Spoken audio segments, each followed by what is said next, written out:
Pour cette semaine spéciale Noël, TV3V vous propose un programme de fête. Et les festivités commencent avec un habitant du Winstein qui installe une crèche géante. Un conte autour des chercheurs de lumière vous est proposé par Christiane et Serge. Restons sur la thématique lumière et commençons ce programme avec la fête de la Sainte-Lucie à Niederbronn-les-Bains.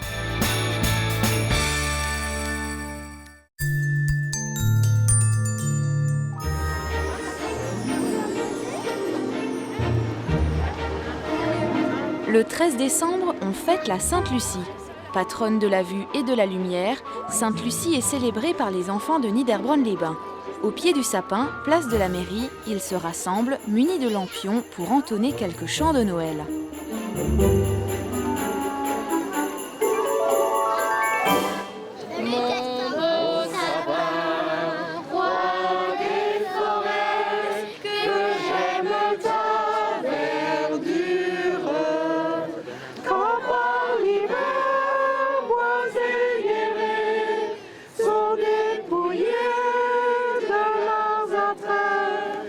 Mon beau sapin, roi des forêts, tu gardes ta parure.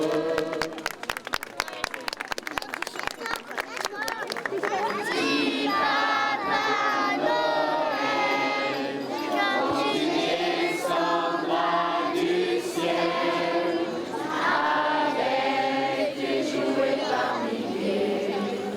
N'oublie pas mon petit soulier, mais avant de partir, il faudra bien te couvrir. Dehors, tu vas... Avant de se rendre à pied au parc du mini-golf, le Père Noël fait son apparition devant les yeux ébahis des enfants.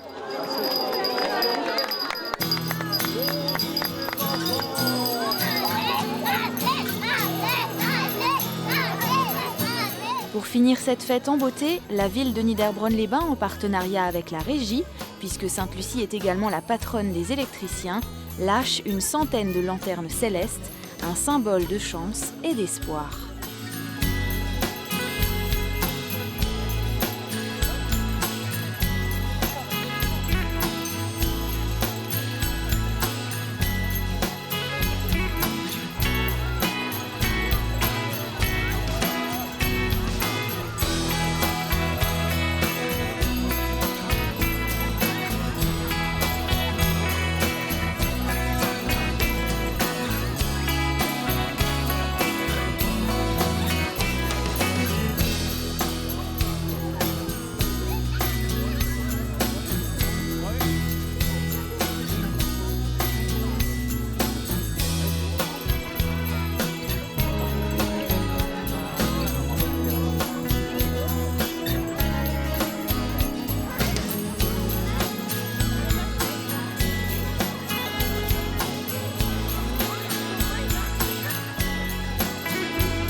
Bonjour, bienvenue. Donc nous sommes chez Steve pour voir sa crèche géante qu'il a réalisée lui-même. Les décorations de Noël égayent les villages et les maisons. La mise en place de ces ornements est un sacré travail. Au Winstein, Steve le sait bien, cette année il a décidé de faire les choses en grand. Avec sa femme, Noémie, il fabrique une crèche, l'équipe est rodée, chacun a son rôle. C'est elle qui gère. Je veux dire, je lui dis ce qu'il me faut, c'est elle qui me les dessine, je lui découpe à la scie sauteuse et c'est elle qui les peint. Voilà. Aujourd'hui, mise en place des sapins et des guirlandes, un travail qui lui prendra la journée et ce n'est pas fini. Ça a commencé par la coupe des sapins, les grands, les petits, les moyens, tout ce que vous voyez là. Donc chercher chez un particulier. Quelques arbres vus avec le garde forestier où je pouvais couper exactement pour avoir l'autorisation bien sûr. Et donc après avec la remorque, tout le rapatriement de tous les arbres sur place avant la coupe et la mise en place. On va dire il y a un jour de congé, il y a un peu de temps le soir, il y a un peu les samedis matin, les samedis après-midi, dès qu'il y a quelques minutes de libre, une petite demi-heure, 1 heure, Le temps, quand on aime faire ce genre de choses, on ne compte pas le temps. Comme les taupes.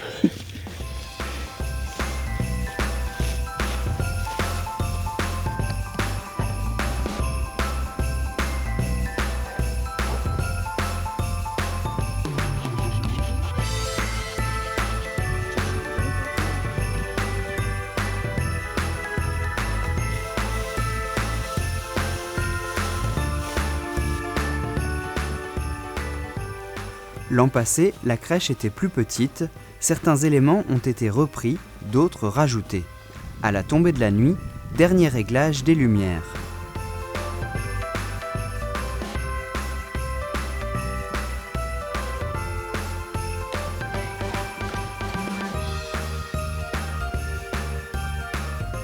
Les voisins et les passants peuvent admirer cette crèche jusqu'à la fin de l'année.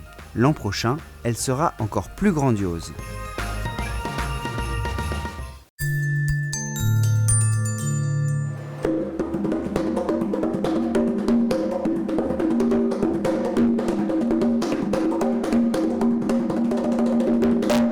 Les chercheurs de lumière. On raconte que dans un pays très loin vers le nord, au-delà du cercle polaire, dans un pays, le soleil brillait jour et nuit, hiver comme été. En été sur les vastes prairies parfumées, en hiver sur des champs de neige étincelants. Dans ce pays, on raconte que la nuit, on l'avait enfermé il y a bien longtemps dans une caverne, depuis bien avant la naissance de la grand-mère, du grand-père, du plus petit des enfants du pays. Mais dans ce pays, on raconte aussi que la nuit, c'était un grand dracard d'or et d'argent, échoué là-bas sur les grandes montagnes, suite à une très violente tempête. D'autres racontent que la nuit, c'est une longue dame, au manteau noir tissé de fils d'or, brillant, plus riche que tous les princes d'Orient. Alors, vous pensez, de telles richesses, ça excite les convoitises. Les chasseurs de trésors se sont mis à chasser. Les chercheurs d'or se sont mis à chercher. Et ils chassent, et ils cherchent. Et la nuit, ils finissent par la trouver. Ils la libèrent. Elle est là la nuit. Au début, elle vient là, à pas de loup, à pas de velours. Juste quelques heures pendant le sommeil des habitants. Puis les jours passent, les semaines passent et la nuit étend son emprise sur le pays. Jusqu'au moment où il n'y a plus que la nuit. Alors, allez expliquer ça à des gens qui n'ont vu que le soleil toute leur vie, tous les jours. Parce que plus de soleil, plus de récolte, plus rien à manger, Alors, les hommes se sont organisés, parce qu'ils l'ont vu, le soleil, disparaître là-bas, loin derrière la ligne de la mer. Alors, les hommes préparent leurs bateaux de pêche. Ils tissent d'immenses filets, parce que sûr, ils vont aller le repêcher, ce soleil. Et ils partent, et ils laissent derrière eux les femmes, les enfants, les grands-pères, les grands-mères. Et il y a là un petit garçon, dont le papa est parti lui aussi à la reconquête du soleil. Et le papa lui a promis qu'il reviendrait pour sûr et que tout serait de nouveau comme avant à son retour. Mais le petit garçon, lui, ne comprend pas pourquoi on lui en veut tellement à la nuit. Parce que lui, la nuit, il la trouve belle, avec ses ombres et ses reflets d'argent, avec ses points lumineux dans le velours noir de la nuit, avec ses mystères, avec ses craquements, avec son silence. Et tous les soirs, après l'école, le petit garçon va dans la forêt avec sa petite bougie dans les mains. Il dit à tout le monde qu'il va aux nouvelles des pêcheurs de soleil, mais en vérité, il va dans la forêt pour profiter des mystères de la nuit et admirer ses merveilles.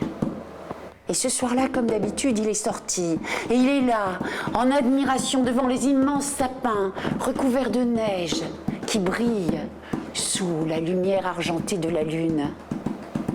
Des nuages arrivent, chargés de flocons de neige qui commencent à tomber. Le silence est là. Quand soudain, derrière lui, une branche craque et une autre. Le petit garçon se fait tout petit. Il essaye de cacher sa bougie. Et c'est là qu'une grosse voix retentit. Dis-moi, petit, qu'est-ce que tu fais dans la forêt, ainsi perdu? Raconte un peu. Est-ce que par hasard, tu pourrais me dire où il y a du soleil? Petit garçon n'ose plus bouger. Il n'a jamais entendu une voix pareille. Ouais, parce que quand j'ai vu dans tes mains ces milliers de rayons de soleil, je me suis dit que peut-être tu pourrais me renseigner. Non, je ne sais pas, je ne sais pas quoi vous dire. Et là, le petit garçon se retourne et il a devant lui la masse immense d'un énorme ours brun. Mais monsieur, je ne sais pas quoi vous répondre, je ne sais pas où est le soleil. Bon, ben écoute, tant pis, petit garçon, je vais continuer ma route parce que, tu vois, chez nous, on dit que le soleil, on l'a perdu et que nous, sans le soleil, on ne peut pas vivre. Mais, tu sais, on raconte que c'est le grand ours qui s'est battu avec le soleil, que le soleil a perdu la bataille et qu'alors le soleil s'est enfui là-bas, loin, loin, loin vers les montagnes. Tant pis, je vais continuer ma route. Monsieur, peut-être que je peux venir avec vous parce que le soleil chez nous, on n'en a plus non plus. Vous savez, le soleil dans mes mains, c'est rien qu'une petite bougie. Et peut-être que si on s'est rencontrés ce soir, c'est peut-être qu'à nous deux, le soleil, on va le retrouver. Et alors là, l'ours se remet en route, avec à ses côtés le petit garçon, grande trace de pas dans la neige fraîche, petite trace de pas dans la neige, petite lumière, toujours droit vers le nord. Et ils avancent vers le nord à la recherche de ce soleil qu'ils ne trouvent plus. À un moment, la bougie s'éteint. Elle était déjà tellement petite, mais ça ne fait rien. Les chercheurs de lumière sont pleins de courage. Et ils avancent, droit vers le nord. Et la neige tombe, recouvre leurs traces de pas. Et ils avancent, et ils montent vers le nord. Et c'est à ce moment-là que traverse le ciel une grande ombre noire. Et la grande ombre noire se perche sur la branche d'un arbre, juste en avant du petit garçon et de l'ours.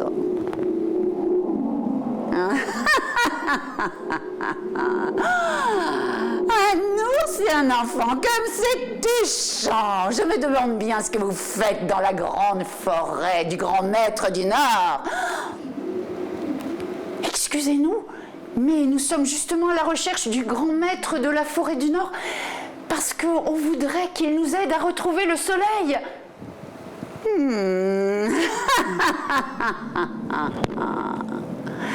Et pourquoi vous aiderais-je? La nuit est mon domaine, c'est là que je me plais, que je me complais, que je me repais des peurs des uns et des autres. Vous, les créatures de lumière, vous êtes bien différentes, mais avez-vous jamais cherché à nous comprendre, nous autres, les créatures de la nuit? Le soleil a perdu la bataille, il est loin, c'est ainsi. Mais alors, tout est perdu? Le soleil, on ne le retrouvera jamais? Oh, mais est-ce que vous avez conscience que nous autres, les créatures de lumière, nous ne pouvons pas vivre sans le soleil?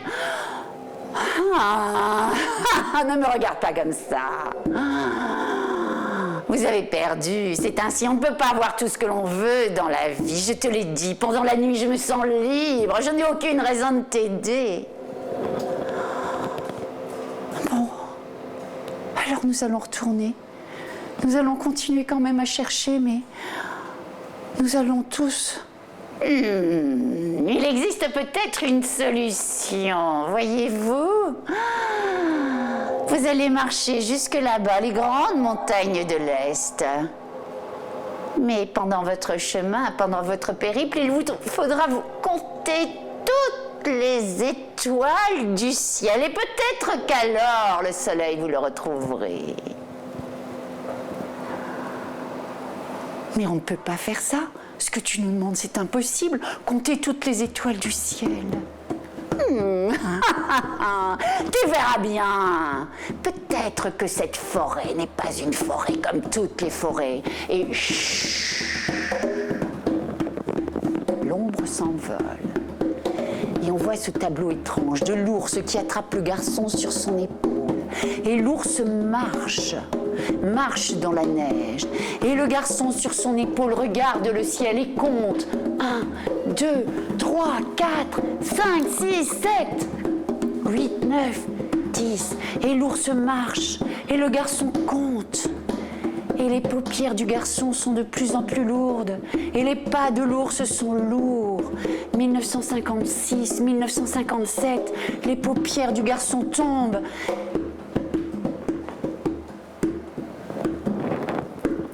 Et tous les deux s'endorment. Le lendemain, l'ours et l'enfant se réveillent. Ils ne sont plus dans la forêt. Ils sont au pied d'un très grand arbre, en haut d'une immense colline. Sur l'arbre, l'ombre de la veille. Oh, vous êtes beaux. Heureusement que vous vous réveillez tous les deux, il serait temps. Le jour et la nuit ne font pas bon ménage. Or, le soleil va bientôt se lever. Je vais vous laisser, mais je reviendrai chaque hiver avec mes nuits longues et mes soleils et mes nuits et mes lunes de midi. Je vous laisse à vous, les étés et tous vos soleils de minuit. Et l'ombre s'envole, et l'ours et le petit garçon sont là. Ils regardent à l'horizon, et là-bas, une ligne d'or apparaît. Le pourpre se lève, le rouge arrive, l'orange aussi. Et soudain, le disque jaune du soleil est là. Le soleil éclaire, le village en bas, la mer, les bateaux de pêche qui reviennent. L'ours se tourne vers le garçon, le salue.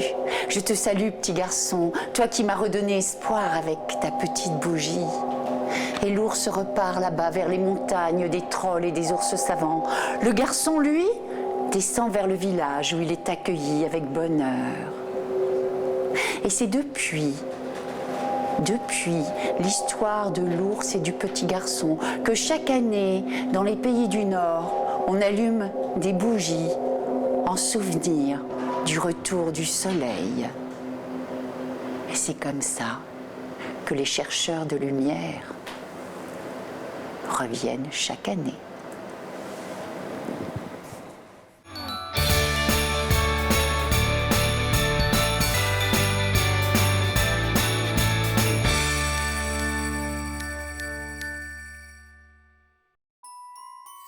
Cette année encore, TV3V joue au Père Noël en mettant en jeu de nombreux cadeaux. Du 5 au 26 décembre, répondez correctement à la question du jeu de Noël posée à la fin des actus. Cette semaine, répondez à la question suivante. Comment s'appelle le conte de Christiane et Serge ? Rendez-vous vite sur le site www.laregie.fr/VOD et envoyez-nous votre réponse pour remporter de nombreux lots. Bonne chance à tous!